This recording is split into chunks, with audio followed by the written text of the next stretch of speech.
Adolescencia, un momento en el que pasamos por demasiadas emociones que son difíciles de manejar. Amor, desamor, confusión, miedos, curiosidad y muchas más. Estas son las cosas que normalmente pasamos mientras estamos también decidiendo qué haremos de nuestro futuro, además de intentar disfrutar cada minuto de esta etapa y hacer memorias con nuestros amigos y amores. Este también era el plan de Hae-min Lee, una joven que estaba lista para llevarse al mundo por delante, y también de Adnan Syed, el chico popular de la escuela que vuelve locas a sus compañeras. Transitaron los primeros sentimientos relacionados con el amor y el desamor, pero también experimentaron la tragedia, el miedo y la incertidumbre. Esto último, también juntos, pero no de una forma tradicional, sino todo lo contrario. Cuando Hae-min apareció sin vida, enterrada en un parque local, todos los ojos se voltearon a su exnovio, que contaba con todos los números de un sorteo cuyo premio era un viaje a la cárcel.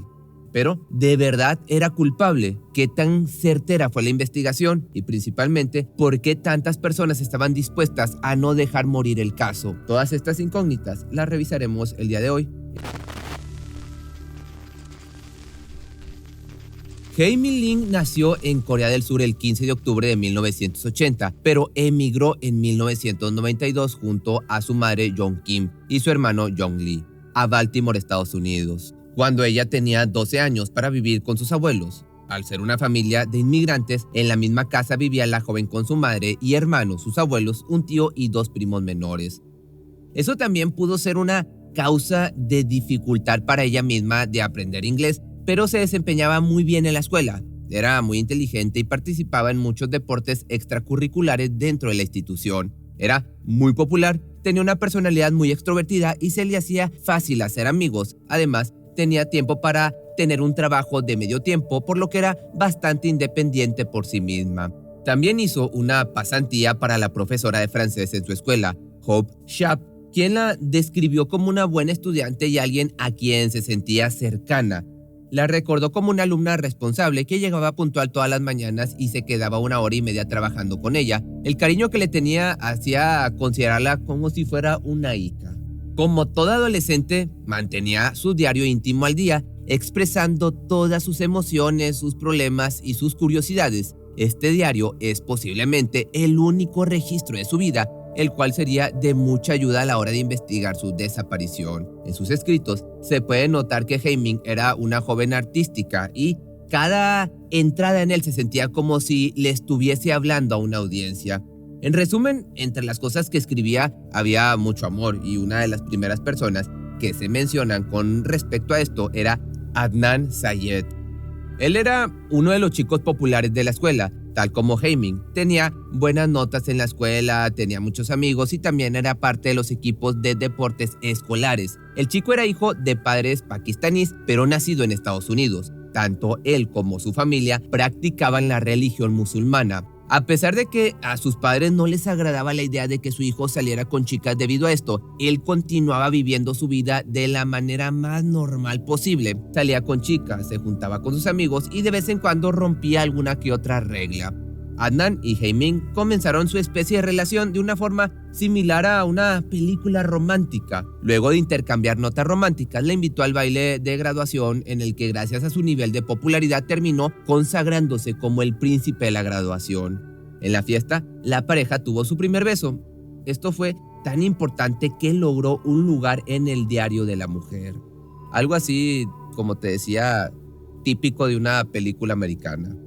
En sus notas mencionó que Adnan era el chico más dulce y que dentro de la graduación decidió bailar con ella en vez de con la princesa de la noche, Stephanie. Recuerden este nombre porque volveremos a ella más adelante.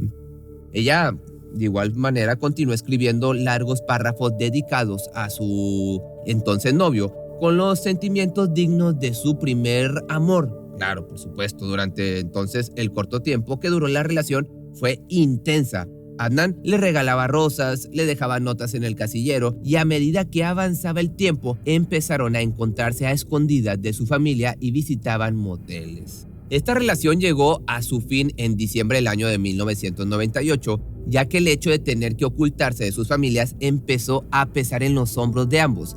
Eso y algunas situaciones que Heming describió en sus notas como posesivas, celos y tal vez la sensación de que ella misma estaba alejando a Adnan de su propia religión, y eso era algo que no quería.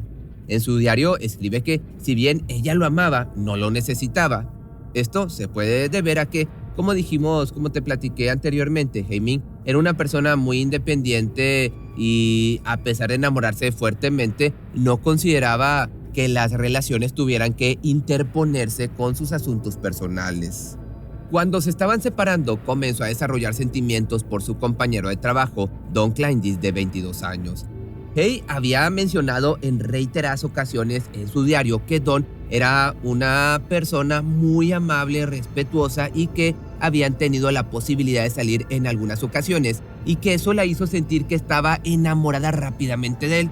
De hecho, al comienzo también mencionó que se encontraba en una encrucijada porque sentía que tenía sentimientos por Don, pero que todavía amaba a Adnan. Esto no fue bien visto por los amigos cercanos de la joven, que mencionaban como algo para alertar la diferencia de edad. Hey apenas era mayor de edad, mientras que el joven tenía casi 5 años más que ella. En mi opinión no son tantos, pero bueno. Sus amigas consideraban que nuevamente estaba enamorándose demasiado rápido y que todo estaba sucediendo repentinamente, algo que consideraban no era bueno para ella, principalmente porque acababa de salir de una relación en la que el elemento de ruptura había sido el ocultarse ante todos. Esto más tarde sabríamos no era lo único que tenía que ocultar a veces. Y es que si bien la joven era muy carismática y podía hablar de todo con todo el mundo, había muchas cosas que al final del día se reservaba para ella misma. Para empezar, era muy reservada con su familia. Ninguno de sus amigos, parejas o conocidos llegó a conocer su casa por dentro. Incluso cuando ellos la pasaban a buscar, solamente conocían hasta la puerta de entrada. Muchos de sus amigos decían que ella estaba constantemente buscando un escape de lo que era su entorno familiar. Heming era una chica con muchas responsabilidades, además de las curriculares y laborales. En su familia era quien oficiaba de traductora con sus parientes mayores y también quien se hacía cargo de retirar a su primo más joven de la escuela. Este es otro dato que tendremos que tener en cuenta en un futuro. Esto sumado a algunos traumas que no compartía con nadie. Adnan comentó en una entrevista telefónica que la joven le había contado en un momento de intimidad que había sufrido un abuso íntimo cuando era pequeña. Ella estaba llorando, tenía la cara hacia abajo, la tenía como las piernas dobladas. Nunca había visto nada así antes y fue entonces cuando me lo dijo. Esto fue lo que confesó su expareja en un extracto que se hizo público en un documental del caso. Había sido abusada íntimamente cuando estaba en Corea. Yo estaba en shock porque nunca había experimentado eso. No conocía a nadie que hubiera sido abusada. No sabía nada sobre ese tipo de abuso. Como te digo, esto fue lo que comentó Adnan. Heming, por su parte, no dio datos de la persona que la había atacado, pero sí le dijo que era pequeña y que su abusador nunca enfrentó repercusión por ello. Todos estos detalles tampoco fueron de ayuda a la hora de analizar la desaparición de la joven, ya que nadie sabía si ella tenía algún problema familiar o si su desaparición había sido voluntaria. Un día antes de su desaparición, Heming había tenido una cita con Don, que la había dejado tan maravillada que consideraba que el joven podía ser su alma gemela. Esta fue lamentablemente la última entrada en su diario. El 13 de enero les avisó a sus amigas en la institución que al salir pasaría a buscar a su primo menor por su escuela y luego se encontraría con Don en el centro comercial. La jornada escolar terminó ese día a las 2:15 de la tarde, pero Heming no llegó a recoger a su primo. Algo tuvo que pasar en ese lapso de tiempo para que ella no cumpliera con esa responsabilidad. Como te dije previamente, la joven cumplía a diario sus varias tareas relacionadas con la familia. A partir de ese momento, nadie volvió a verla. La investigación entonces comienza en ese justo momento. Su familia, al notar que Heming no había pasado por su primo, supo que algo no estaba bien. Hicieron la denuncia de persona desaparecida casi inmediatamente, pero a la hora de entrevistar a las personas que la vieron en sus últimos días, nadie parecía recordar correctamente lo que sucedió. Lamentablemente, el cuerpo de la joven fue hallado en el parque Likin el 9 de febrero, casi un mes después de su desaparición. Este parque ubicado en Baltimore es uno de los puntos en los que más crímenes se quisieron ocultar, 68 casos para ser precisos, entre ellos el de Hae-Min Lee.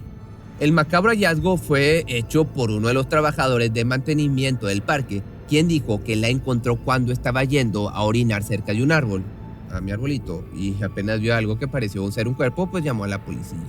El cuerpo de la joven fue hallado enterrado en la tierra, pero no lo suficientemente profundo, ya que encontrarla fue muy fácil. De hecho, hay una imagen en la que se puede ver cómo su pelo y sus pies sobresalen de la tierra. Se cree que la joven estaba enterrada en otro lugar, boca abajo, y que luego fue sacada de ese lugar y llevada hasta donde fue encontrada. De lo poco que se pudo recolectar, algo que se encontró en su ropa fueron fibras de tela de color rojo. También junto a su cuerpo había un pedazo de cuerda y una botella de licor. La autopsia reveló que la joven perdió la vida porque le cortaron la respiración y se cree que le arrebataron la vida cerca o dentro de su propio auto. 3 días después del hallazgo, el 12 de febrero, la policía recibió 2 llamadas anónimas de un hombre que aparentemente tenía un acento asiático, quien lo único que dijo es que investigaran a Adnan como un posible sospechoso. De esta manera, el 28 de febrero del año 99, él fue arrestado en su propia casa a la edad de 17 años por ser el principal sospechoso por la muerte de Hae-Min Lee. Se le acusó de homicidio en primer grado, algo que obviamente él negó completamente y se declaró inocente desde el comienzo. Adnan, por supuesto, era una de las personas que podría llegar a tener un motivo para hacerle daño a su exnovia, según los investigadores detrás del caso. Él había sido interrogado previo al hallazgo del cuerpo y en dicha entrevista se le consultó por su coartada el día del crimen. Aquí una línea del tiempo de lo poco que el joven recordaba de lo que hizo aquel 13 de enero. Su jornada escolar dio inicio con la clase de fotografía a la que asistió a las 7:45 de la mañana. Hora y media después tendría su clase de inglés hasta las 10:40. 5 minutos después llamó a su amigo Jay Wilds para ofrecerle prestarle su auto, ya que el joven tenía que ir a hacer unas compras para su novia, Stephanie. ¿Se acuerdan de Stephanie? Que resultó ser princesa en la graduación junto a Adnan. Bueno, era esa misma Stephanie. Durante el descanso del almuerzo, Jay se llevaría el auto y el celular de Adnan y se lo regresaría antes de que tuviera que volver a clases. La siguiente clase de su jornada era psicología, que comenzaba a las 12:50, justo después de finalizar el horario del almuerzo. Adnan llegó poco más de media hora más tarde, aproximadamente a las 1:27 de la tarde. Esto se puede justificar gracias a las notas de clase de la profesora titular, la señorita Pauletti. La nota rezaba: Adnan Sayed tarde llegó a la 1:27. Al finalizar la clase se fue hacia la biblioteca pública para revisar sus correos electrónicos en la computadora. Ahí se encontró con su amiga Aisha McLean. La joven, en su propia entrevista, recordaría haber hablado con él entre las 2:15 y las 3:30 de esa misma tarde. A las 3:30, Adnan se presentó a su práctica deportiva, la cual duró entre 1 hora y hora y media, terminando alrededor de las 5 de la tarde. A esa hora, Jay pasó a buscarlo para la práctica o por la práctica, ya que se encontraba en pleno Ramadán. Mencionó que probablemente luego de la práctica fueron a comer algo y luego a fumar de esta hierbita de la felicidad en algún parque. Entre las 6 y 6:30 de la tarde, Adnan recibió la llamada del oficial Adcock preguntando por el paradero de Hae-Min. A ellos les dijo que ese día se suponía que Hae lo llevaría a su casa luego de clases, pero que recibió detención por haber llegado tarde a su clase y que probablemente ella se había cansado de esperarlo y se fue. Minutos después se fue a su casa, preparó comida para llevar a su padre y se fue a la mezquita. Ahí, a partir de las 8 de la noche, participó de los rezos nocturnos en la mezquita con su familia y no regresó a su casa hasta las 10 de la noche. El horario y su presencia fueron confirmados por su padre. Esta es toda la información que se pudo recolectar de su paradero durante el día de la desaparición de Hae-Min. La realidad es que tal vez sea difícil recordar un día que aparenta ser de lo más normal y que quizá uno está haciendo cosas prácticamente por inercia. Pero también algo que puede jugar en contra con esta línea temporal es que Este interrogatorio se llevó a cabo semanas después de la desaparición de la joven. En la línea temporal de Adnan mencionamos a Jay Wiles, su compañera de escuela. Él se encontraba en la clase de graduados, así que aparentemente no tenía que asistir todos los días a la institución. Ambos chicos eran cercanos, pero nadie podía afirmar que fuesen íntimos amigos. Sin embargo, Adnan confiaba lo suficiente en él como para prestarle su auto y su celular.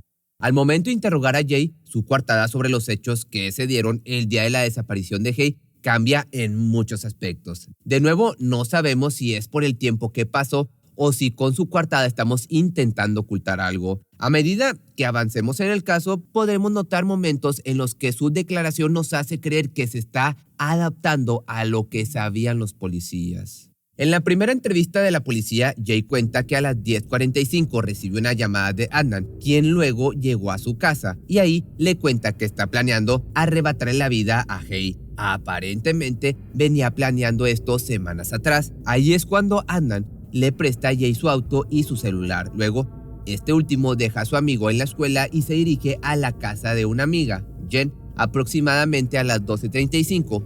10 minutos después, la chica llega del trabajo y se quedan juntos por aproximadamente 3 horas. A las 3:40 de la tarde, Adnan llama a Jay para que lo encuentre en un lugar específico. 20 minutos más tarde se encuentran y es en ese momento donde le muestra que tenía el cuerpo de Heming en el baúl o en la cajuela del auto de la joven. Aparentemente, después de esto llevan el auto de Jay a la zona de un parque cercano a la ruta interestatal 70 en Maryland. Se quedan ahí por aproximadamente media hora y luego, como si todo lo que se estaba dando fuese algo cotidiano, Jay lleva a Adnan a la práctica deportiva para luego irse a su casa. Aproximadamente 1 hora y media más tarde, Adnan lo llama para que lo pase a buscar y deciden ir al McDonald's. Ahí recibe la llamada de la policía preguntando por el paradero de la joven. Al terminar de comer, se fueron a la casa de Jay a buscar elementos para enterrar el cuerpo y luego fueron a buscar el auto de la joven. De ahí, aparentemente, continuaron el viaje al parque Likins a enterrar el cuerpo. Luego se deshacen del auto, pasan por una tienda de conveniencia y finalmente Jay deja a Adnan en su casa. Esa misma noche, Jay le mencionaría a Jen que Adnan le quitó la vida a Heming y que él le ayudó a cavar un hoyo para enterrarla. Para completar esto, Jen les dice a los policías que al día siguiente se llevó la ropa de Jay para tirarla lejos. Días después, Jay es quien lleva a los oficiales a encontrar el auto de Jay. Por ende, su narrativa debe ser verídica, o al menos esto es lo que creemos. Jay fue llamado 2 veces más para corroborar algunos detalles de su declaración, pero en ambas ocasiones algunos detalles fueron alterados. Si bien lo importante de la historia no cambió, sumó algunos detalles que no tenían mucho sentido dentro de la investigación. Por ejemplo, dijo que él y Adnan habían estado juntos todo el día en la fecha de la desaparición de Heming, pero los registros del celular de Adnan no coincidían con los lugares que mencionaba en su historia. Por otro lado, otra inconsistencia fue la ubicación donde Adnan le mostró a Jay el cuerpo de la joven. En un principio, había sido cerca del centro comercial. En la segunda entrevista mencionó que había sido en el estacionamiento de Best Buy. También se incorporaron nuevos personajes a su historia, como una amiga llamada Katie. En las declaraciones se van sumando nombres de personas que finalmente tuvieron que acercarse a declarar, como la última mencionada, Katie. Ella recuerda que Jay y Adnan fueron a su casa en un momento y que ambos estaban actuando extraño. Recuerdan bien esto porque ella no conocía a Adnan, quien también estaba repitiendo ¿qué voy a decirles? Minutos después se fueron de su casa. Esto, según Katie, fue ese mismo día, el 13 de enero. Por otra parte, un compañero de trabajo de Jay, de nombre Josh, dijo que el joven le había contado que ayudó a deshacerse del cuerpo. Josh recordó que su rostro denotaba pánico y que empezaba a mostrarse paranoico, con miedo de salir de su trabajo. Pero lo que no entendía era ¿por qué le dirías a un compañero de trabajo lo que hiciste? Sobre todo si no son cercanos. Los amigos, por otra parte, y conocidos de Adnan estaban en shock cuando se enteraron de que el joven había sido arrestado. Todos consideraban que era una de las personas más buenas e incapaces de hacerle daño a alguien. Incluso sus compañeros se acercaron al director de la escuela para decirles que seguramente se habían llevado a la persona incorrecta. Teniendo las declaraciones de los involucrados, podemos pasar a las evidencias de la investigación y las inconsistencias que se fueron hallando. Para empezar, el auto de Heiming fue encontrado en un estacionamiento residencial, el cual se trata en mayor parte de pasto. En su momento, la policía creía que el auto había estado estacionado ahí durante 6 semanas, pero muchos años después se comprobó que el pasto del lugar específico donde estaba posicionado el auto no había cambiado de color lo suficiente para demostrar la cantidad de semanas que había sido privado de la luz solar. Además, los vecinos afirmaron que si el auto hubiese estado en ese lugar más de un par de días, ellos mismos hubiesen llamado a la policía porque les resultaría sospechoso, por lo que finalmente se confirmó que el vehículo no estuvo en ese lugar más de 3 días. Lamentablemente, esto se comprobó casi 15 años después de la sentencia de Adnan. Los investigadores revisaron cada espacio que frecuentaba este hombre: su casa, su trabajo, su ropa, tierra de sus zapatos, pero nada de lo que encontraron era coincidente con la tierra del parque donde se había hallado el cuerpo. Tampoco encontraron alguna tela que sea similar a la tela roja que encontraron en el cuerpo de Heiming. Y por último, y más importante, Jay mencionó que al momento de llevar el cuerpo de la joven a enterrar, se hizo en el auto de Adnan, pero no se hizo ningún testeo al auto por muestras de ADN. Si bien podrían haber hecho una cantidad de análisis y testeos de ADN, ninguno se llevó a cabo en ese momento. Entonces, ¿con qué pruebas lo condenaron? La pregunta del millón. Desde el principio, los juicios de este caso fueron un tanto complicados. El primer tópico que se intentó resolver fue por qué Adnan cometió este crimen. Algunos decían que se trató de la ira del joven luego de la ruptura y los celos que sentía por el nuevo novio de Heiming, pero la gente que lo conocía mencionó, me refiero al joven, que él también avanzó con su vida rápidamente. Poco tiempo después de la separación volvió a salir con chicas y continuó haciendo su vida normalmente. También intentaron pintar la escena como si fuese una herida del orgullo del joven por su religión, diciendo que seguramente por eso y por su cultura, él no podía permitir que una mujer rompiera su corazón, algo que honestamente no tiene sentido alguno.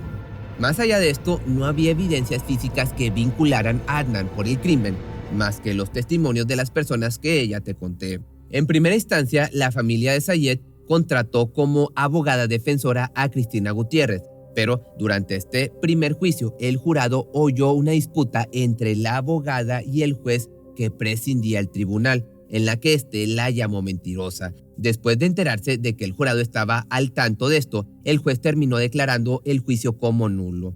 Desde aquí, se tuvo que llevar a cabo un segundo juicio.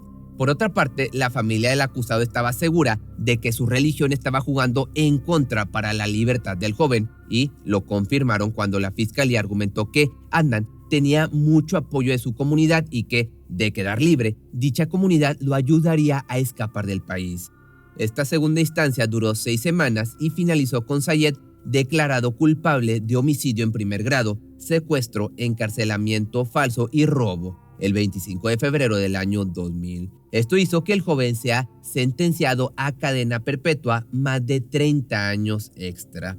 La conclusión de la policía fue que se trató de un crimen producido por una atracción fatal alimentada por los celos de él para con su exnovia. Sin embargo, Adnan mencionó que él estaba al tanto de la relación que tenía Heiming con Dawn y que en ningún momento se mostró enojado por eso.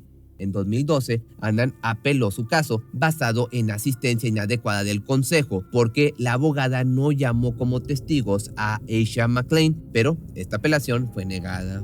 Casi 15 años después de que Adnan fuera enviado a prisión, una abogada y amiga de su familia le escribió a Sarah Koenig, periodista, productora y conductora de radio, pidiéndole que investigara el caso de Heiming. De esta comunicación se desprende la primera temporada del podcast serial, el cual se emitió el 3 de octubre al 18 de diciembre del año 2014 y durante toda la temporada se habló de los detalles de este crimen, intentando reconstruir la cronología de los hechos. El podcast fue uno de los primeros en obtener una popularidad desmedida, ya que se lanzó cuando no existía el fanatismo generalizado por este tipo de formatos. La primera temporada de serial fue descargada más de 300 millones de veces y al día de hoy se le considera como uno de los más populares del mundo. En el último año he pasado cada día de trabajo tratando de averiguar dónde estuvo un chico de secundaria durante una hora después de ir a la escuela un día de 1999. Comenzó la periodista en el primer episodio de esta manera. El lanzamiento del podcast despertó la emoción y la curiosidad de los aficionados del true crime o del crimen real en las redes sociales y en foros como Reddit y videos en YouTube, en los que se debatían las irregularidades de la investigación y se cuestionaba la resolución judicial. Esto también llevó a que se crearan teorías y se comenzara a discutir sobre ellas. A través de 2 episodios, el proyecto puso sobre el tablero cuestiones como el sistema educativo norteamericano, los prejuicios raciales o los testimonios de personas implicadas como Aisha McClain, que no fue llamada a declarar como testigo cuando era clave para la defensa del acusado. En cuestión de meses, esta nueva popularidad obtenida gracias a los aficionados hizo que se obtuviera la posibilidad de un nuevo juicio. Pero no solo fue gracias a eso, sino que también en esta investigación se descubrieron nuevas pruebas que generaban la necesidad de volver a llevar a cabo este juicio. Con respecto a la familia Lee, ellos se negaron a participar en el podcast, asegurando que consideran que Syed fue condenado en total legitimidad y que durante el primer juicio se hizo la justicia necesaria en memoria de Heiming. Cuando se reabrió la investigación y se concedió la posibilidad de un nuevo juicio, la familia dijo públicamente que el podcast había reabierto heridas que pocos pueden imaginar. También aseguraron que estaba dando información errónea y que, lamentablemente, muy pocos podrían hablar por la víctima, así que las circunstancias eran injustas. Antes de obtener un nuevo dictamen, entonces, el hermano de Heiming, John Lee, hizo un alegato ante el tribunal en nombre de toda la familia. En él mencionó que para él esto no se trataba solamente de un podcast. Esta es la vida real, una pesadilla interminable durante más de 20 años.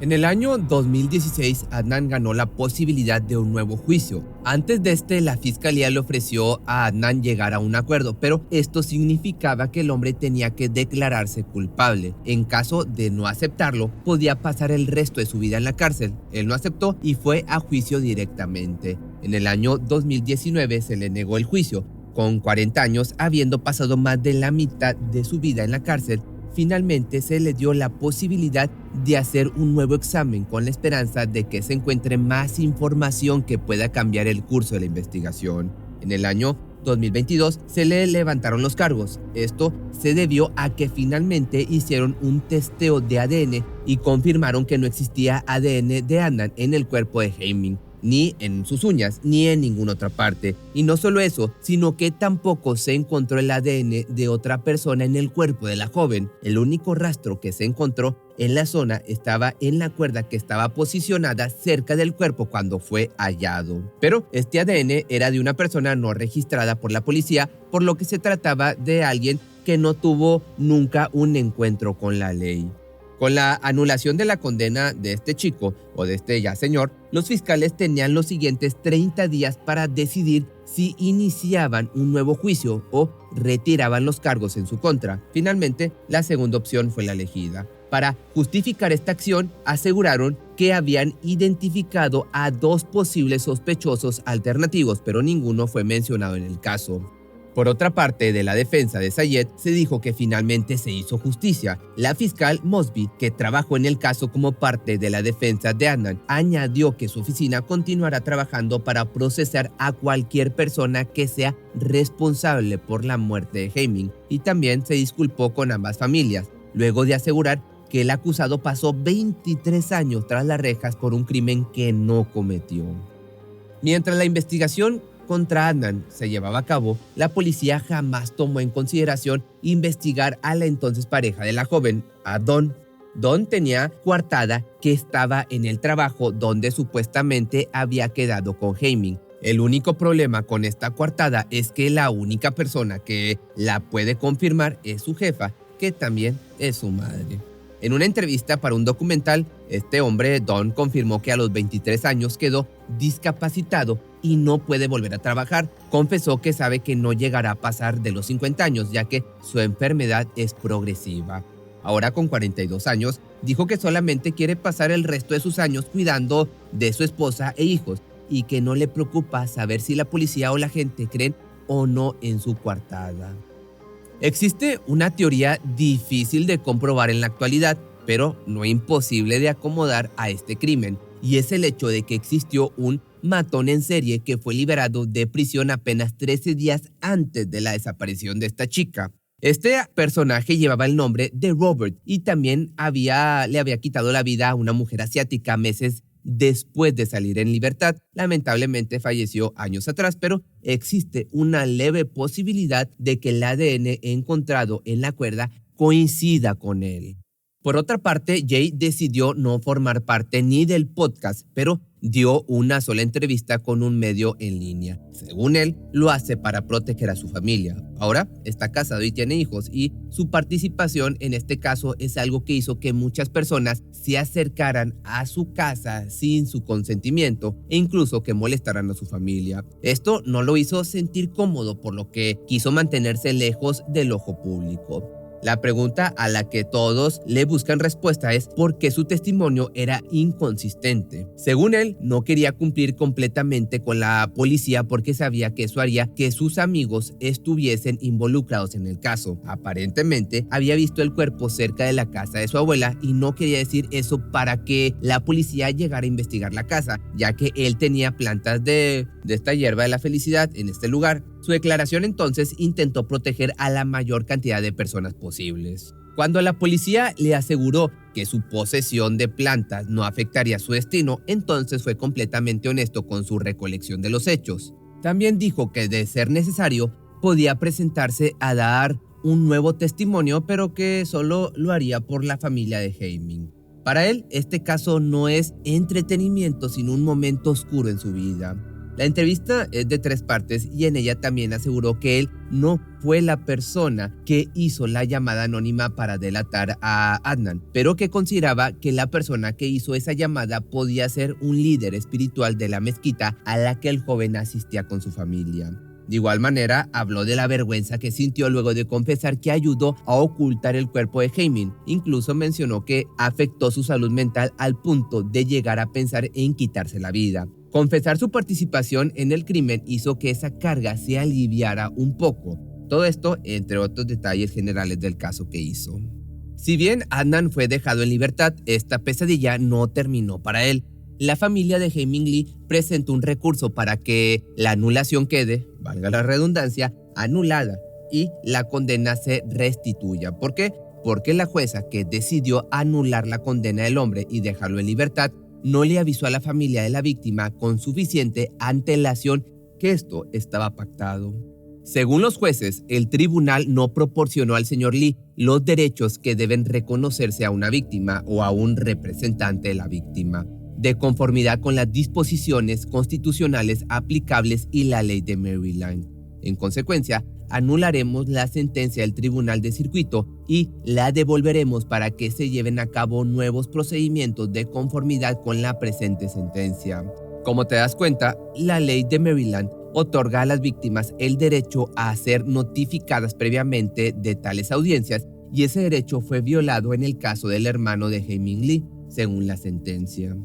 Debido a esto, Adnan vuelve a ser legalmente culpable de asesinato y a estar condenado a cadena perpetua, aunque no tendrá que volver de inmediato a prisión, pues la sentencia no es efectiva hasta pasados 60 días. Por otra parte, el hermano de Heiming recibió la notificación de la vista para revisar la condena 3 días antes del hecho. Un correo electrónico enviado un día laborable antes de la vista del lunes 19 de septiembre del año 2022 no era suficiente para permitir razonablemente que el señor Lee, que vive en California, asistiera al proceso, como era su derecho, es lo que dice la sentencia. Se cree que no habrá un cambio de dictamen ya que los jueces están del lado del acusado, pero todavía no existe nada certero. En definitiva, por el momento esta historia no tiene un final cercano, pero es un video bastante diferente, un caso que se ha llevado muy diferente a todos los que hemos hecho. Pero si te gustó este video, no olvides seguirme en mi nueva página de Facebook que te va a estar apareciendo aquí. Me encuentras como Pepe Misterio Documentales.